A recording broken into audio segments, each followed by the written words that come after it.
Hey guys, Caller here with set 3 of Iloveoov versus Zergboy, and it is the final match. And if we were talking about Iloveoov like a year and a half ago, and we were talking about him, we would not be seeing a final match of any sort between Zergboy and Oof. I mean, we've just seen Zergboy walk out of the booth like 15 minutes after the first game, shaking his head, and having lost 2-0, 3-0, 5-0, whatever we were talking about. But Iloveoov, unfortunately, is coming out of a long retirement. Where he basically hasn't played a game since losing a number of games in a row and retiring in early 2008, basically almost a year ago, and then becoming SKT1's coach. Only now, I believe, like 2 weeks ago, he played his first game coming out again out of retirement, sort of like Michael Jordan, playing baseball for a year and then playing basketball, but add in some like broken bones and stuff because the suffering is so much worse when you don't play StarCraft. I think the amount of time it takes you to come back from a slump is even worse than in pro athletes. For pro athletes like Jordan or something, not playing for a year probably doesn't make you suffer as much as not playing StarCraft for a year. And look at this, Iloveoov is basically doing the same build he did last game on a very, very different map. This is Colosseum, of course, and I'm a little bit worried about it because the last game, the 8 racks, didn't work well because we saw an early scout coming from Zergboy, and Zergboy countered it perfectly, pulling drones at exactly the right moment, and it just seems to me Iloveoov just had not had a lot of time to practice. Every game I've seen him play so far, against Zero and twice against Zergboy, he's gone for mech builds. And I assume this time he's going to be going 8 racks into that mech build we saw last time. It's a kind of clumsy build. It's an interesting build, but interesting doesn't always mean good, as we know, of course. There can be a lot of pretty bad but interesting builds. And we're probably going to see a drone scout. Yeah, we are going to see a drone scout here from Zergboy. Difference is, of course, Iloveoov. Well, actually, there's not much of a difference. Iloveoov was able to wall in last game, and he's going to be able to wall in this time. But we're going to see 2 SCVs at least out scouting, so he might have both up and ready for a push here with the Marines. We'll see if he gets off a bunker or not, but really, you can't really. It's actually impossible to get a bunker rush on this map. Really difficult. I mean, I guess you could try to bunker the main, but it really doesn't work.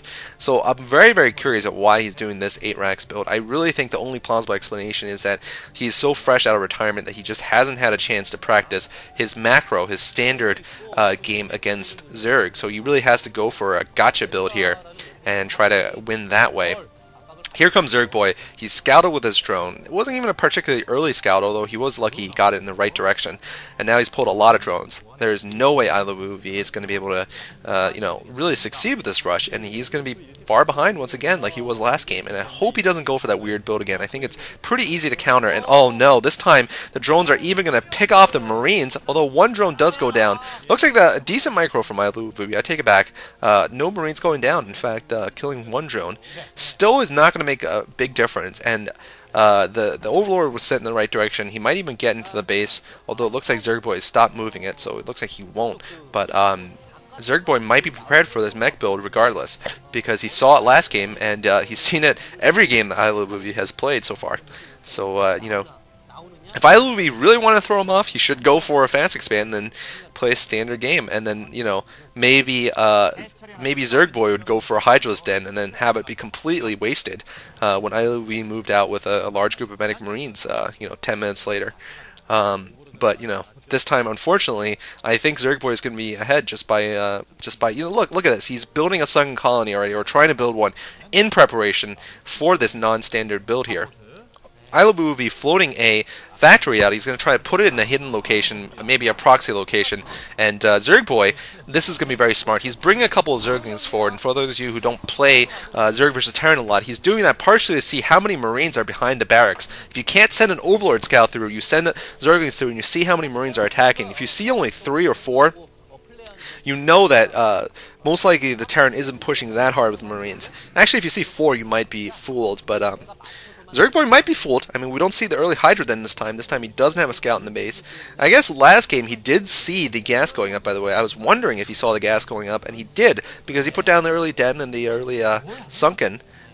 This time he hasn't seen it, so he might still think that Iloveoov went for a standard American Marine build, in which case he's going to be in trouble, because we don't see the Den this time, actually, for Zergboy. So Zergboy having a bit of a problem here in that he doesn't know what Iloveoov is doing, even though he has to suspect that Iloveoov could be going for the same thing. Iloveoov actually pushing out here with a small group of Medic Marines, perhaps just to give the illusion that he is going to go for some kind of Medic Marine build.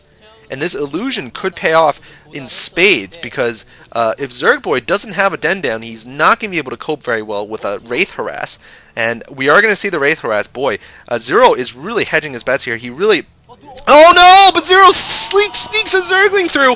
Oh, Iloveoov with a bad mistake there. Zergling gets through and sees all it needs to, although actually, if it saw it a minute ago, I would say it's more of a mistake. At this point, it doesn't matter because the Wraith was already revealed, so the reveal would have happened anyway. But Zergboy is definitely going to confirm his suspicions, and we are going to see Wraith take out a lot of Overlords, though. Den is probably not even going to be going up at all. Actually, yeah, Den is going up. He decides he needs those Hydralisks out as soon as possible, so not all of his Overlords die before the Spire goes up. Iloveoov producing his second Wraith here, so actually I'm going to give him some decent hope here, but Iloveoov is in the wrong position, I think. He might get surrounded here with this group, but no, he has a Fire Bat there. I think he'll be fine, actually. That was actually kind of a desperation move. I thought for a second what Zero was going to... Not Zero, Zergboy was going to do was use the Zerglings to just run through the gap like that one Zergling did and just kill some SCVs. I think that would have been a wiser decision.